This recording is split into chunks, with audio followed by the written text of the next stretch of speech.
मृत्यु से तो छुटकारा संभव नहीं,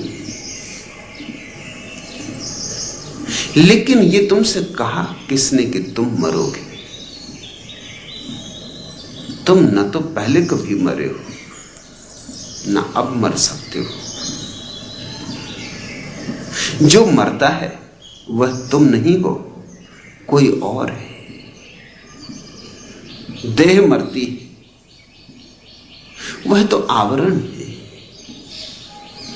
मन मरता है, वह सूक्ष्म आवरण है। इन दोनों परिधियों के भीतर जो बैठा है, जो मालिक, वह न तो जन्मता है न मरता है।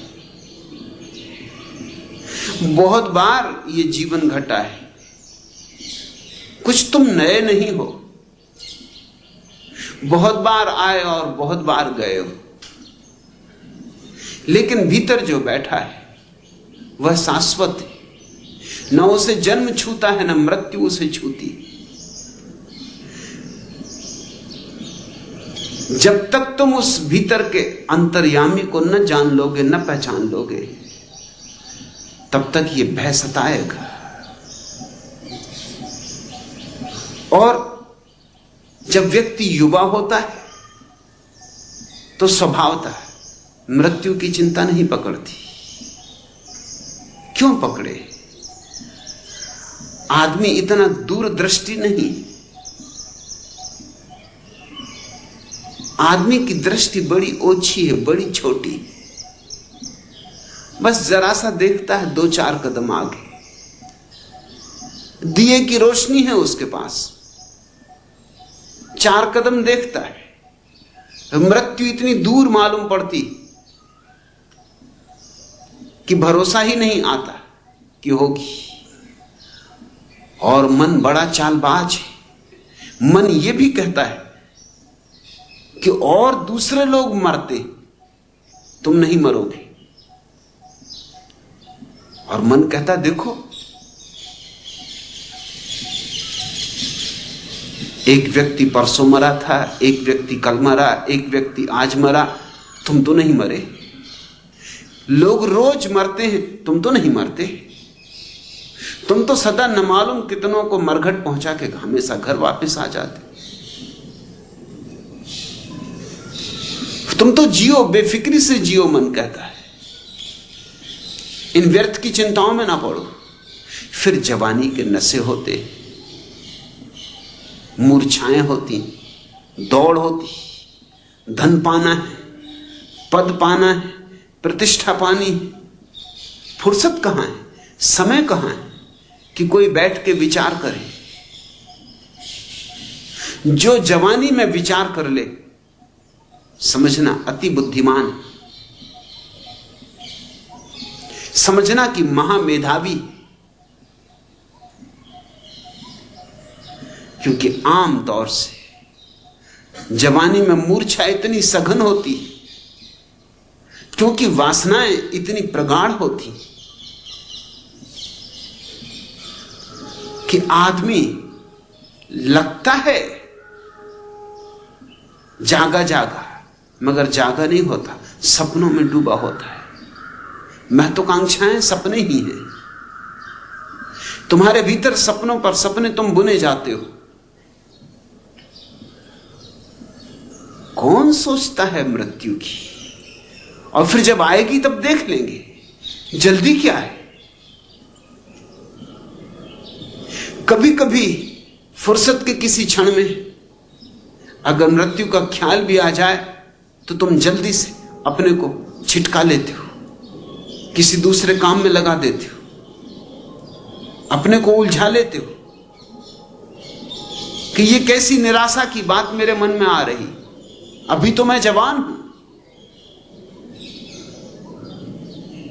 हम मृत्यु को सब तरह से ढांकते हैं, छिपाते, इसलिए मरघट को गांव के बाहर बनाते। बनाना चाहिए गांव के ठीक बीच में, कि दिन में 25 बार गुजरो तो 25 बार मरघट तुम्हें याद दिलाए कि यही होने वाला है अंतिम निवास स्थान। चौंकाए, जगाए, स्मरण दिलाए बुद्ध जब भी किसी व्यक्ति को संन्यास देते थे तो भेजते थे मरघट कि 3 महीने मरघट पर रह, जलती हुई चिताओं को देख, राख होते हुए शरीरों को देख, एक ही ध्यान कर कि यह है परिणति जीवन की, यह है निष्पत्ति सब आपाधापी की, सब दौड़ धूप की, सब पड़ा रह जाता है और क्षण भर में आदमी राख हो जाता है।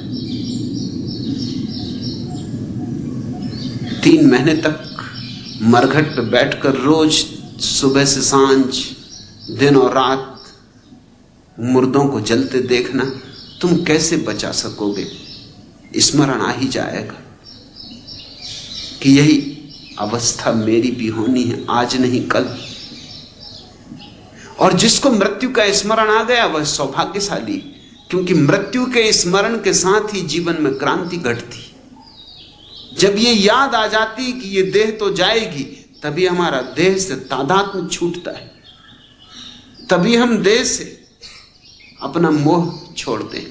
जो मिटना ही है उससे क्या मोह बांधना, जो छूट ही जाना है, जो छूटा ही है, अब गया तब गया, उसे क्या पकड़ो, क्यों पकड़ो?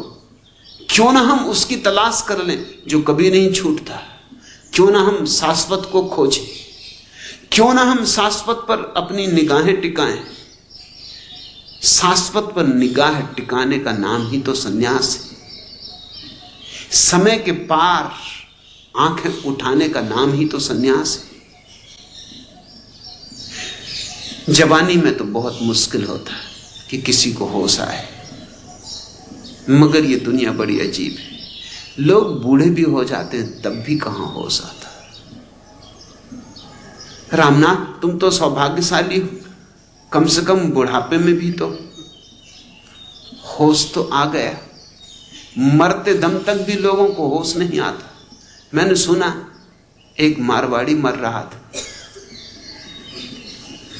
ध्यान रखना, मारवाड़ी को भी मरना पड़ता है।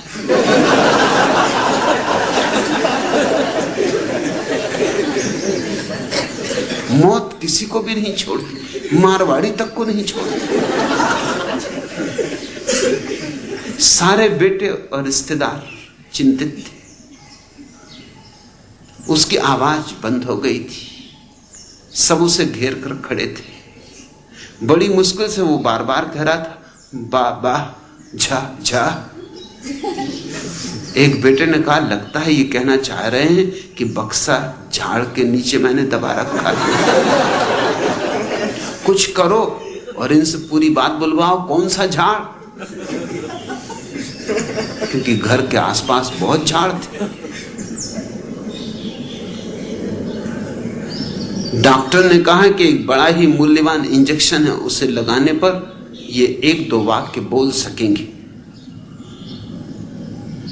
उनकी मृत्यु निश्चित होने पर भी इंजेक्शन लगवाने को सब राजी हो गए। डॉक्टर ने इंजेक्शन लगा दिया, तब सब उत्सुक होकर सुनने के लिए मरते मारवाड़ी के पास झुके। उस बूढ़े ने क्या कहा मालूम? उसने कहा, अरे सब मुझे क्या देख रहे हो? वह बछड़ा झाड़ू चबाए जा रहा है।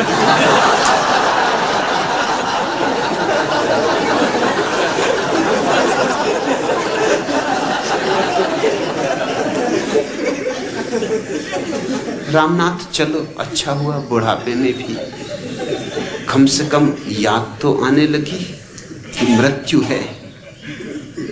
इस याद को झुटलाना मत, इस याद को भुलाने की कोशिश मत करना। यह याद उपयोगी है, इसका उपयोग कर लो। बुद्धिमान तो वही है जो हर चीज का उपयोग कर ले, इसको भी सीढ़ी बना लो। मृत्यु कीमती चीज है।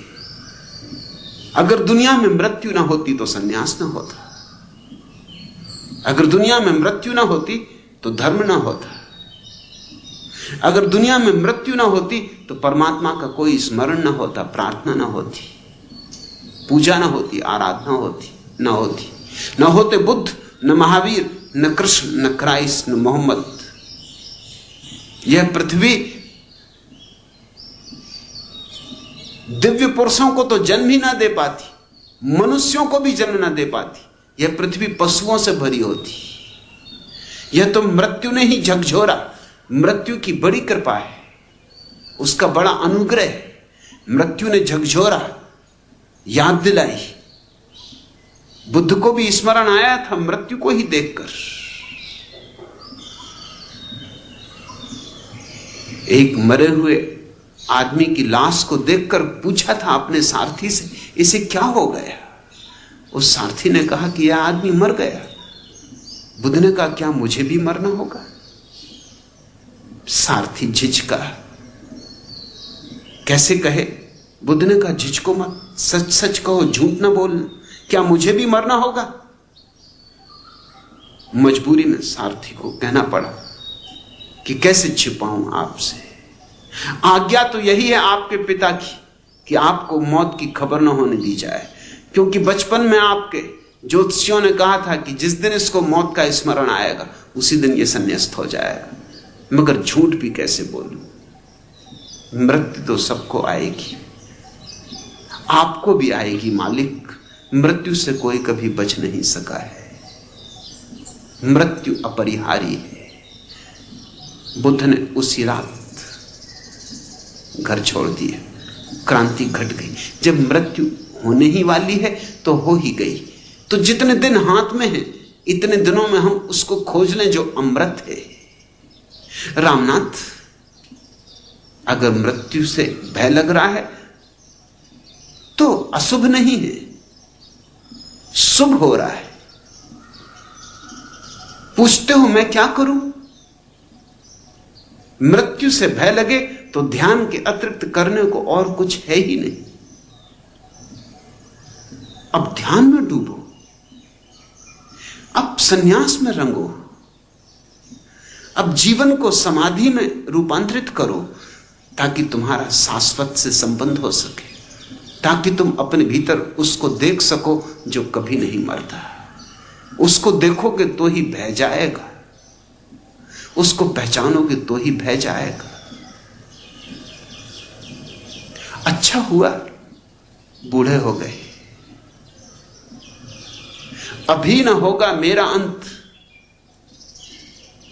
जवानी तो इसी तरह की बातों में जीती।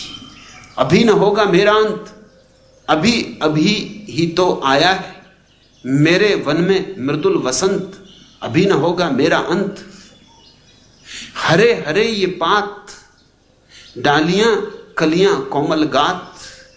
मैं ही अपना स्वप्न मृदुल कर फेरूंगा निद्रित कलियों पर, जगह एक प्रत्युष मनोहर। पुष्प पुष्प से तंद्रालस लालसा खींच लूंगा मैं, अपने नवजीवन का अमृत सहर्थ सिंच दूंगा मैं। द्वार दिखा दूंगा फिर उनको, हैं मेरे वे जहां अनंत। अभी न होगा मेरा अंत। मेरे जीवन का यह है जब प्रथम चरण, इसमें कहां मृत्यु है, जीवन ही जीवन। अभी पड़ा है आगे सारा यौवन, स्वर्ण किरण कल्लोरों पर बहता रे बालक मन। मेरे ही अविकसित राग से विकसित होगा बंधु दिगंत। अभी न होगा मेरा अंत। जवानी तो झूठी बातें कहने में बड़ी कुशल है। बूढ़ापन नहीं छिपा पाता। कैसे छिपाए? पैर डगमगाने लगते, शरीर अस्थिपंजर होने लगता है, श्वास लड़खड़ाने लगती, मौत की पहली पगध्वनियां सुनाई पड़ने लगती। इसने निर्झर बह गया है, रेत ज्यों तन रह गया है। आम की यह डाल जो सूखी दिखी, कह रही है अब यहां पिक या सिखी। नहीं आते पंक्ति में वह हूं लिखी, नहीं जिसका अर्थ जीवन दह गया है। दिए हैं मैंने जगत को फूल फल, किया है अपनी प्रभा से चकित चल। पर अनस्वर था सकल पल्लवित पल, ठाठ जीवन का वही जो ढह गया है। अब नहीं आती पुलिन पर प्रीतमा, श्याम तृण पर बैठने को निरुपमा।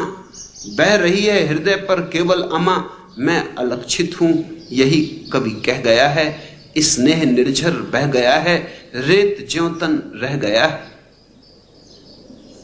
जीवन तह गया है। ठाठ जीवन का वही जो ढह गया है, मैं अलक्षित हूं यही कवि कह गया है।